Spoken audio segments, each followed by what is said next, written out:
Consistency अगर आपकी मजबूत है, आपका अगर डिसिप्लिन है, तो आप हर चुनौती को सफलतापूर्वक पार कर सकते हैं, हर कामयाबी को अपने कदमों में झुका सकते हैं। तो आज है हमारा डे 4 और अब तक जिस भाई ने वो वीडियोस नहीं देखी आपसे पहले वाली, वो उनकर जाकर एक बार देख ले। इन 500 क्वेश्चन में से लेखपाल में क्वेश्चन बाहर नहीं जाएगा और अगले जो 500 क्वेश्चन आने वाले हैं वन शॉट वाले, उनसे कुछ बाहर नहीं जाएगा। आपके 5 नंबर इन्हीं क्वेश्चंस में से बिल्कुल 100% पक्के हैं। तो चलिए स्टार्ट करते हैं। सुप्रीम कोर्ट के न्यायाधीश के रूप में नियुक्त के लिए किसी व्यक्ति को उच्च न्यायालय में कम से कम कितने वर्ष तक वकील रहना आवश्यक है? देखिए 5 साल अगर आप जजेज हैं तो 5 साल तक रहेंगे किसी भी न्यायालय में न्यायाधीश हो, किसी भी न्यायालय में, ठीक है, उच्च न्यायालय में। और 10 साल का आपका क्या हो, अगर आप जज नहीं है तो 10 वर्ष के लिए आप कहीं भी किसी भी हमारे जो कोर्ट है हाई कोर्ट, उसमें क्या रहे हो, 10 साल तक महाधिवक्ता रहे हो, यानी कि वकील रहे हो। और आप राष्ट्रपति के नज़र में क्या हो, राष्ट्रपति जी की नज़र में आप अच्छे विधि के ज्ञाता हो, तो आप इस पद के लिए एलिजिबल हैं, यानी कि एलिजिबिलिटी है आपकी। चलिए नेक्स्ट क्वेश्चन आपका, सर्वोच्च न्यायालय के न्यायाधीश पद पर नियुक्ति के पात्र बनने के लिए किसी जज को न्यायालय के न्यायाधीश के रूप में कितने वर्षों की सेवा आवश्यक होती है? तो कितने वर्ष की होती है? आप कहेंगे 5 वर्ष। सेम क्वेश्चन था, सॉरी। जनजातीय क्षेत्रों में ग्राम सभाओं को सशक्त बनाने के लिए ग्राम पंचायत, ये शायद यहाँ से मिसिंग है, उपबंध होगा यहाँ पर, या शायद उपबंध, पैसा एक्ट जो होता है वो, ठीक है, सभी ये इसको नोट डाउन कर लेना। पैसा एक्ट जो होता है, पंचायती राज एक्सटेंशन, आप सभी को पता होगा। तो ये कब से है आपका? आप कहेंगे ये है आपका 1996 से, ठीक है, ये कब लागू हुआ आपका? 1996। चलिए नेक्स्ट क्वेश्चन देखते हैं। केंद्र सरकार द्वारा निष्पादन अनुदान योजना के अनुसार पंचायतों को प्रदान किए जाने वाले वित्त पोषणों का प्राथमिक उद्देश्य क्या है? तो क्या उद्देश्य है? आप कहेंगे कि पंचायतों के निष्पादन में सुधार हो जाए, यह उद्देश्य है। चलिए, ग्राम पंचायत के उप प्रधान का कार्यकाल कब समाप्त होता है? तो उप प्रधान जो होते हैं हमारे ग्राम पंचायत में, उनका कार्यकाल कब समाप्त होता है? अभी तो बहुत सारे लोगों के यहाँ पर ये पद भी खत्म हो चुका है, काफी लोगों की जगह पर, गाँव में बहुत जगह उप प्रधान का नाम नहीं है। पहले उप प्रधान बनते थे, जो हमारे वार्ड मेंबर्स होते थे उनके द्वारा चुना जाता था उप प्रधान। तो इसका है ग्राम पंचायत के कार्यकाल के साथ ही इनका भी क्या होता है, पद समाप्त हो जाता है, मतलब कार्यकाल समाप्त हो जाता है। किसी समिति ने भारत में ग्रामीण शासन के लिए त्रिस्तरीय पंचायती राज व्यवस्था की स्थापना की सिफारिश की थी। तो आप सभी को पता होगा कि बलवंत राय मेहता, इनकी जो समिति थी, इन्होंने क्या किया था, त्रिस्तरीय पंचायती राज व्यवस्था को करा था। अब आप मुझे ये बताइए कमेंट में कि अशोक मेहता समिति ने कितने स्तरीय बैठक को वो दिया था, अलाउ करा था, या अपना सजेशन दिया था। चलिए नेक्स्ट क्वेश्चन। नेक्स्ट है आपका, पंचायती राज संस्थाओं में अध्यक्षों की सीट पर अन्य पिछड़ा वर्गों के लिए आरक्षण अधिकतम कितनी सीमा के अधीन है? तो कितनी सीमा के अधीन है? आप कहेंगे 27%। आप सभी को पता होगा 1990 में जो ओबीसी आरक्षण आया था, जिसमें क्या था, इंदिरा साहनी मंडल वाद जो केस था, आपने वो भी देखा होगा। उसमें क्रीमी लेयर और नॉन क्रीमी लेयर था, वो आपने देखा होगा। वहां पर क्या दिया गया था, 27% आरक्षण दिया गया था। देश में बहुत इस चीज का विवाद हुआ था, धरने हुए थे। चलिए नेक्स्ट आपका, निम्नलिखित में से कौन सा आदर्श पंचायती नागरिक चार्टर का प्राथमिक कार्य नहीं है? तो कौन सा इसका कार्य नहीं है? आप कहेंगे अतिरिक्त कर लगाने की शक्ति, ये नहीं है। चलिए नेक्स्ट देखते हैं आपका, राज्य वित्त आयोग एसएफसी किनके बीच वित्तीय संसाधनों के वितरण की सिफारिश करने के लिए उत्तरदायी है? तो किसके लिए उत्तरदायी? आप कहेंगे राज्य सरकार और पंचायतों के मध्यस्थ। नेक्स्ट क्वेश्चन है आपका, क्वेश्चन ये मिसप्रिंट जो हो जाता है ना, 283 बीबी के अनुसार पंचायतों के संसाधनों की अनुसूचित राष्ट्रपति की सिफारिश करने के लिए कौन उत्तरदायी है? तो कौन उत्तरदायी होता है? देखिए, राज्य की जो संचित निधि के संवर्धन में, ठीक है, तो आप कहेंगे कि जो केंद्र वित्त आयोग होता है, ये क्वेश्चन थोड़ा मिसमैच हो रहा है। अनुच्छेद 243 जे के अनुसार आपको जो है जो पंचायती राज हमारा है 243 जो आर्टिकल है उसको आपको याद ही करना होता है।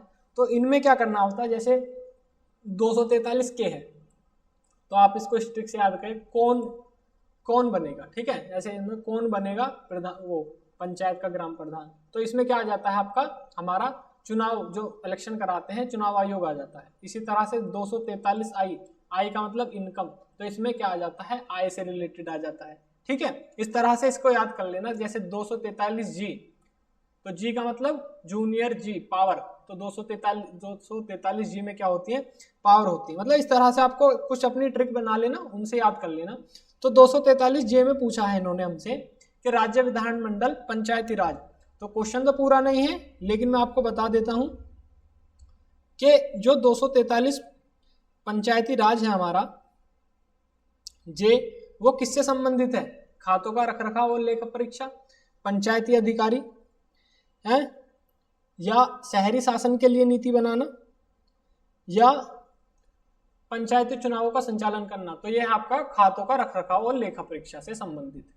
चलिए, यदि जिला परिषद किसी ग्राम पंचायत के बजट को संशोधन के लिए लौटा दे तो क्या होगा। जैसे राज्यसभा लोकसभा में होता है ना, वो लौटा देते हैं, वापस कर देते हैं, तो इसमें क्या हो सकता है संशोधित करके पुनः प्रस्तुत करना होगा, मतलब उसमें कुछ संशोधन कर और जब। चलिए नेक्स्ट देखते हैं, निम्नलिखित में से कौन से कार्य राज्य सरकार द्वारा निर्दिष्ट ग्राम पंचायतों का कार्य नहीं है। तो कौन सा नहीं है, आप कहेंगे कि केंद्रीय बैंकिंग नीतियों का कार्यान्वयन। भाई केंद्रीय बैंकिंग से क्या लेना देना है इनका, ठीक है। सिंचाई से हो सकता है, भूमि चकबंदी से हो सकता है, ये तो आपको पता है। जो 42वें संविधान संशोधन में जो हमारे किसमें डाला गया था सूची में, एक संघ सूची, राज्य सूची, संवर्धित सूची में डाला था ना, भूमि यहां से निकालकर वहां पर, कृषि और बागवानी ये भी हो सकता है, लेकिन केंद्रीय बैंक नीति नहीं हो सकता।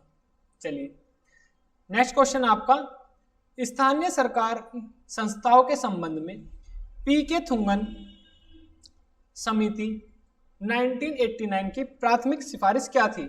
तो क्या थी प्राथमिक सिफारिश इनकी, पीके थुंगन समिति की जो प्राथमिक हमारी सिफारिश थी वो थी संवैधानिक दर्जा और नियमित चुनाव, ठीक है।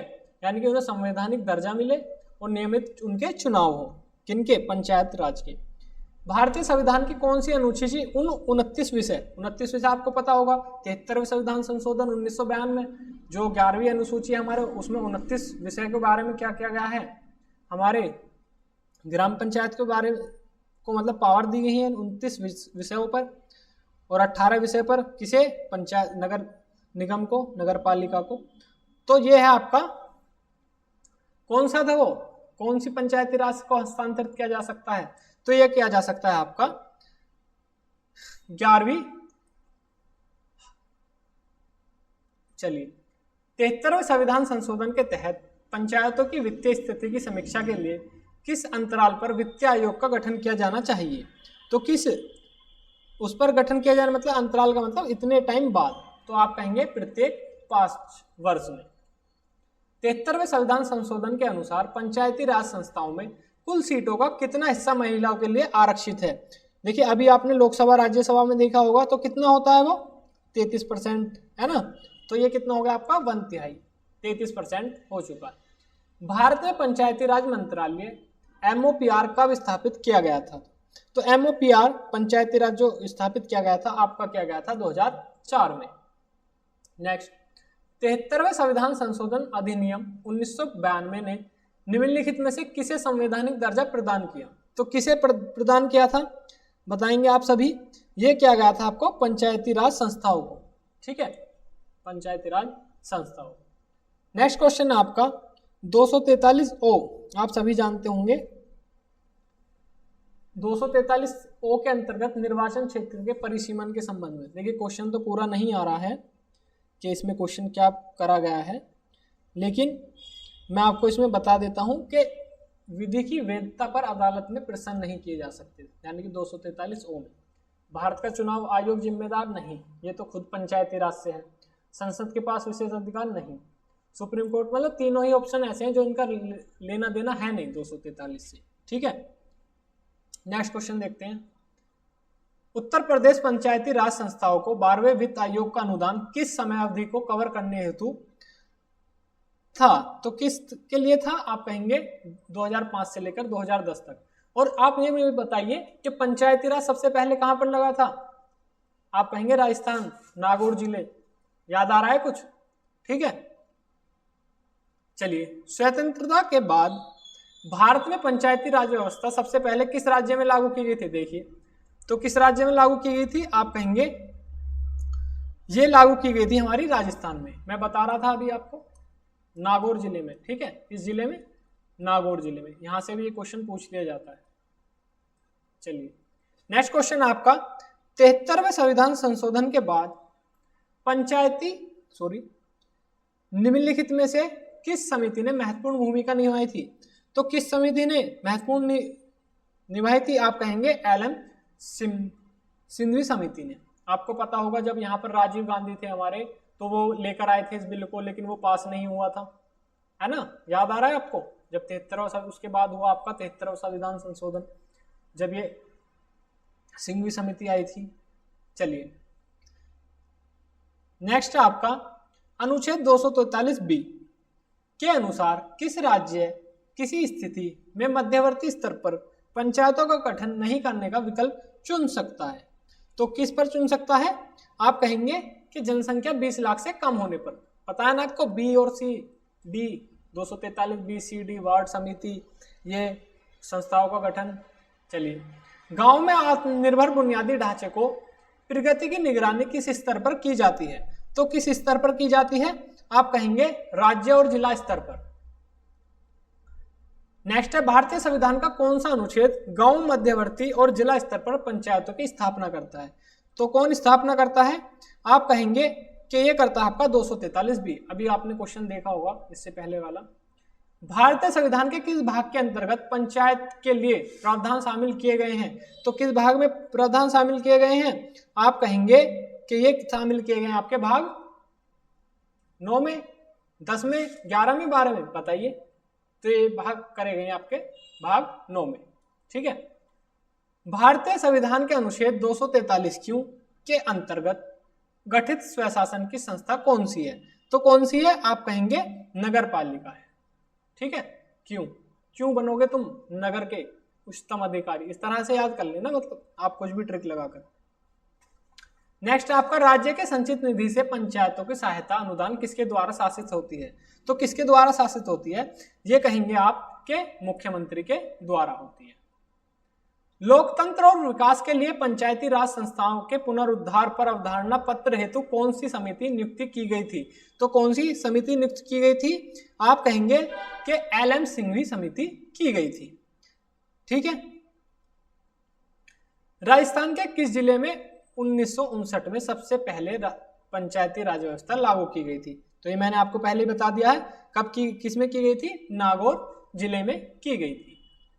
नेक्स्ट आपका, पंचायती राज संस्थाओं के अस्तित्व के लिए संसद द्वारा 73वां और 74वां संवैधानिक संशोधन कब पारित किया गया था? आप सभी को पता 1992 में।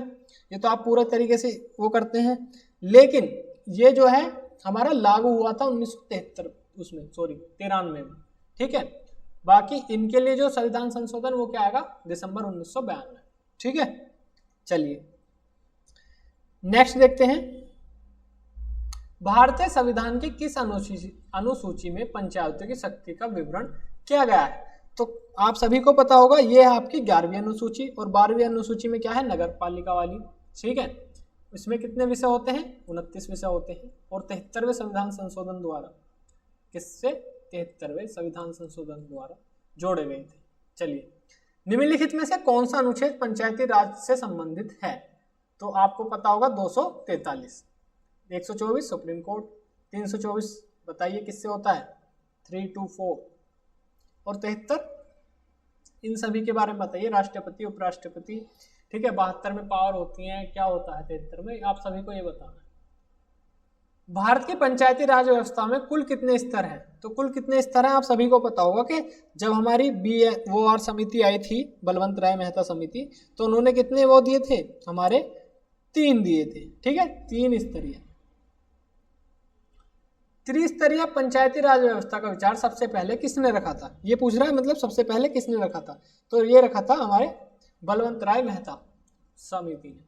भारतीय संविधान का कौन सा अनुच्छेद राज्य सरकार को ग्राम पंचायतों के आयोजन हेतु, ये थोड़ा कट गया, ठीक है, चलिए कोई बात नहीं, देखते हैं इसमें कि अनुच्छेद बताना है हमें राज्य सरकार को ग्राम पंचायत के आयोजन हेतु निर्दिष्ट करना। तो आप सभी को पता होगा, ये तो वेलफेयर स्टेट हो गया, कल्याणकारी राज्य, ये यूनिफॉर्म सिविल कोड हो गया, इसमें क्या हो गया हमारा SC/ST वीकर सेक्शन को काम मिले, और 40 क्या हमारा ग्राम पंचायतों का गठन। तो ये आपका उत्तर हो गया। अगर क्वेश्चन पूरा होता तो मैं आपको बता देता, ये थोड़ा मिसमैच हो गया। चलिए नेक्स्ट आपका, भारत में पंचायती राज व्यवस्था संविधान के किस भाग के अंतर्गत रखी गई है? तो किस भाग के अंतर्गत रखी गई है? आप कहेंगे राज्य के नीति निर्देशक तत्व के अंदर रखी गई है, ठीक है। नेक्स्ट आपका, निम्नलिखित में से कौन सी ग्राम पंचायत की सर्वप्रथम महिला सरपंच थी? आप इसका आंसर बताइए। सुषमा भट्ट थी, आरती देवी थी, शहनाज थी, कौन थी? आपको किसी को पता है इसके बारे में? तो आप कहेंगे कि ये थी हमारी छवि राजावत। नेक्स्ट आपका, ग्राम सभा में निम्नलिखित में से कौन शामिल होता है? तो कौन शामिल होता है? आप कहेंगे कि मतदाता सूची में दर्ज व्यक्ति। राष्ट्रीय पंचायती राज दिवस किसके द्वारा घोषित किया गया था? तो किसके द्वारा घोषित किया गया था? ये किया गया था आपके डॉक्टर मनमोहन, नरेंद्र, डॉक्टर तोमर, इनके, तो डॉक्टर मनमोहन सिंह द्वारा।